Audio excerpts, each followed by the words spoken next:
আসসালামু আলাইকুম রহমতুল্লাহি বরকতুল্লাহ।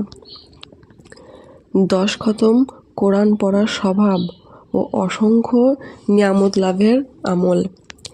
যে ব্যক্তি দিনের প্রথম ভাগে সূরা ইয়াসিন একবার পাঠ করবে, আল্লাহ তাআলা তাকে 10 খতম কোরআন পড়ার স্বভাব ও অসংখ্য নিয়ামত দান করবে। তাকে সমস্ত কোরআন পড়ার স্বভাব দান করিবেন। পেছনে সকল গুনাহ মাফ করে দিবেন। মৃত ব্যক্তির জন্য পড়লে কবরে আযাব মাফ করে দিবেন। রাতে পাঠ করে মারা গেলেন শহীদি মর্যাদা লাভ করবেন। মৃত্যুর সময় রোগীর কাছে পড়লে মৃত্যু যন্ত্রণা দূর হবে এবং অতি সহজেই মৃত্যু হবে। কবরের পাশে পড়লে কবরের আযাব মাফ হবে। প্রসব বেদনার সময় পড়লে সহজে সন্তান ভূমিষ্ঠ হবে। শয়নকালে পড়লে সকালবেলায় নিষ্পাপ অবস্থায় ঘুম থেকে উঠবে। যে কোনো উদ্দেশ্যে পাঠ করা হলে তার উদ্দেশ্য পূরণ হবে।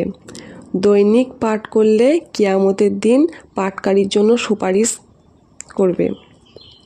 জুম্মার দিন সূরা ইয়াসিন পড়লে দোয়া করলে দোয়া কবুল হবে। খাদ্য স্বল্পতার সময় পড়লে খাদ্য বরকত হবে। দিনের সমস্ত প্রয়োজন পূরণ হবে।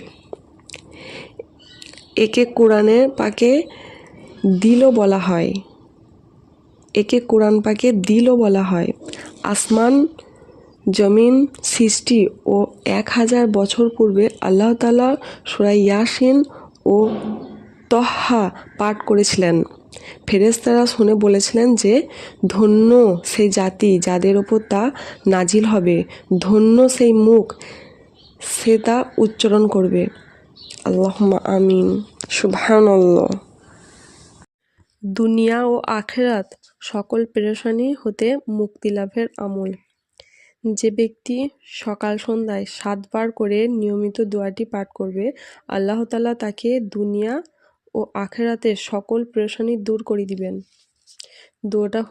দোয়াটি হলো, হাসবিয়াল্লাহু লা ইলাহা ইল্লা হুয়া আলাইহি তাওয়াক্কালতু হুয়া রাব্বুল আরশিল আযীম।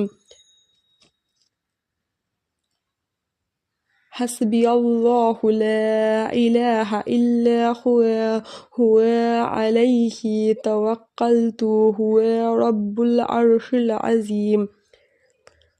হাসবিয়াল্লাহু লা ইলাহা ইল্লা হুয়া আলাইহি তাওয়াক্কালতু ওয়া হুয়া রাব্বুল আরশিল আযীম। হাসবিয়াল্লাহু লা ইলাহা ইল্লা হুয়া আলাইহি তাওয়াক্কালতু হুয়া রাব্বুল আরশিল আযীম। হাসবিয়াল্লাহু লা ইলাহা ইল্লা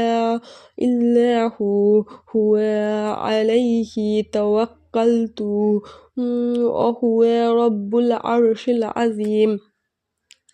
হাসবিয়াল্লাহু লা ইলাহা ইল্লা হুয়া আলাইহি তাওয়াক্কালতু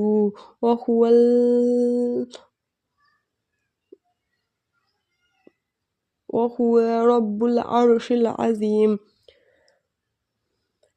হাসবিয়াল্লাহু লা ইলাহা ইল্লা হুয়া আলাইহি তাওয়াক্কালতু হুয়া রাব্বুল আরশিল আযীম।